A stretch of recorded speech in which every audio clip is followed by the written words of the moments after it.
മാധ്യമങ്ങളെല്ലാവരും CPM-ന്റെ സംസ്ഥാന സമ്മേളനത്തെക്കുറിച്ചും പാർട്ടി പുനഃസംഘടനയെക്കുറിച്ചും ധാരാളം പുകഴ്ത്തി പറയുന്നത് കേട്ടു.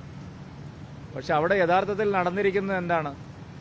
CPM-ലെ പാർട്ടി ഘടകം എന്ന് പറയുന്നത് പിണറായി വിജയനെയും മുഹമ്മദ് റിയാസിനെയും പുകഴ്ത്തുന്നവരുടെ ഒരു ഉപജാപക സംഘമാണ്. അതായത് പിണറായി വിജയനും മുഹമ്മദ് റിയാസിനും സ്തുതി പാടുന്നവരെ മാത്രമാണ് പാർട്ടിയുടെ എല്ലാ ഘടകങ്ങളിലും ഉൾപ്പെടുത്തിയിരിക്കുന്നത്. 17 അംഗ സെക്രട്ടേറിയറ്റിൽ ഒരു വനിതയാണുള്ളത്. കേരളത്തിൽ പുരുഷന്മാരെക്കാൾ കൂടുതൽ വോട്ടർമാർ സ്ത്രീകളാണ്. ഒരു വനിതയാണ് CPM-ന്റെ സെക്രട്ടേറിയറ്റിലുള്ളത്. ഒരൊറ്റ പട്ടികജാതിക്കാരനില്ല. ഇതൊന്നും മാധ്യമങ്ങൾ കാണുന്നേയില്ല. CPM വലിയ എന്തോ വിപ്ലവകരമായ തീരുമാനമെടുത്തു എന്നൊക്കെയാണ് മാധ്യമങ്ങൾ ചർച്ച ചെയ്യുന്നത്. എഡിറ്റോറിയലുകൾ പോലും എഴുതുകയാണ്. ഇന്ന് വലിയൊരു പത്രം എഡിറ്റോറിയൽ എഴുതിയിരിക്കുന്നു. അവിടെ എന്ത് പ്രകടമായിട്ടുള്ള മാറ്റമാണ് ഉണ്ടായിരിക്കുന്നത്? ഈ നാട്ടിലെ അടിസ്ഥാന ജനവിഭാഗങ്ങൾ പട്ടികജാതി പട്ടികവർഗ 10% അവരുടെ സെക്രട്ടേറിയറ്റിൽ ഒരാളുണ്ടോ? സ്ത്രീകൾ സെക്രട്ടേറിയറ്റിൽ ഒരാളേ ഉള്ളൂ. ഞങ്ങളുടെ പാർട്ടിയിൽ 1/3 ഭാരവാഹികൾ വനിതകളാണ്. അതായത് 30 സംസ്ഥാന ഭാരവാഹികളെ നിശ്ചയിക്കുമ്പോൾ 10 പേര് ഞങ്ങളത് വനിതകളാണ് കഴിഞ്ഞ 10 വർഷമായിട്ട്. അതുകൊണ്ട് CPM ഇപ്പോഴും പുരോഗമനപരമായ ഒരു നിലപാടും സ്വീകരിച്ചിട്ടുണ്ട്.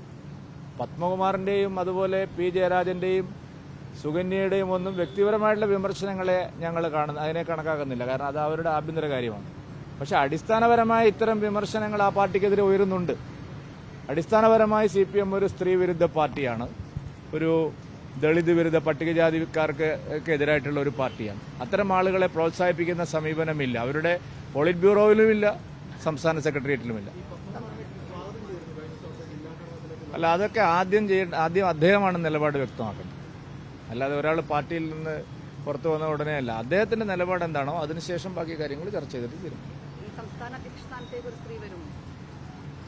അതെല്ലാം പാർട്ടി കേന്ദ്ര നേതൃത്വം അക്കാര്യത്തിലുള്ള ഉചിതമായിട്ടുള്ള തീരുമാനം എടുക്കും. സ്ത്രീ മുഖ്യമന്ത്രിയാക്കുമെന്ന് പറഞ്ഞപ്പോൾ നടന്ന ആൾക്കാരുണ്ടായിരുന്നല്ലോ ഇവിടെ. പാർട്ടി സെക്രട്ടേറിയറ്റിൽ നിന്ന് അവരെടുത്തു കളഞ്ഞു.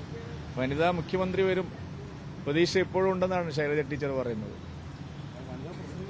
അല്ല, അതാ ഞാൻ ചോദിച്ചത്. നിങ്ങൾ ഇതിനെപ്പറ്റി പറയുന്നതിന് പകരം നാട് ഭരിക്കുന്ന ഈ കേരളം ഭരിക്കുന്ന പാർട്ടിയുടെ കാര്യം ഞാൻ ചോദിച്ചത്. അതിനെപ്പറ്റി നിങ്ങൾ ആരും ചോദിച്ചില്ലല്ലോ.